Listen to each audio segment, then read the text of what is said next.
ଏ ଦେଖନ୍ତୁ କେମିତି ମଦ ଏମିତି ଚିତ୍ର କରାହେଇଛି କି ଠିପି ଖୋଲା ମଦ ଦୋକାନ, କିନ୍ତୁ ଏଠି ଆମକୁ ଦର୍ଶାଉଛି କି ଆକୁ ପିଅନ୍ତୁନି। ମଦ ପିଇଲେ ଦେଖନ୍ତୁ ତାପରେ ମଦ ପିଇ ଗାଡ଼ି ଚଲେଇବେ, ଗାଡ଼ି ଚଲେଇଲେ ଏମିତି ଆକ୍ସିଡେଣ୍ଟ ହେବ।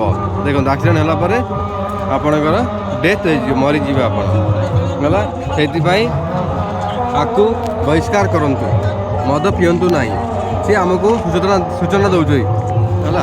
ଆଉ ଆକୁ ଭାବିବେନି କି ଆକୁ ପିଇବୁ ବୋଲିକି, ଆକୁ ପିଅନ୍ତୁନି। ଆକୁ ପିଇଲେ ଏଇ ହଇରାଣଟି ଆପଣମାନେ ହିଁ ହେବେ, ଆଉ ଆପଣଙ୍କ ପଛରେ ପରିବାର ଅଛନ୍ତି।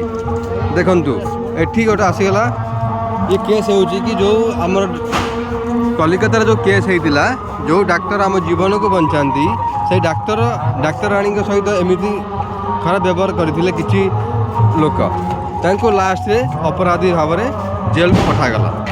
ଦେଖନ୍ତୁ ଏ ଜେଲକୁ ଗଲେ, ବର୍ତ୍ତମାନ ଜେଲ ଯାଇ କିଛି ଫାଇଦା ହେବନି, ତାଙ୍କୁ ଆକ୍ଚୁଆଲି ମାରିଦେବା କଥା। ଦେଖନ୍ତୁ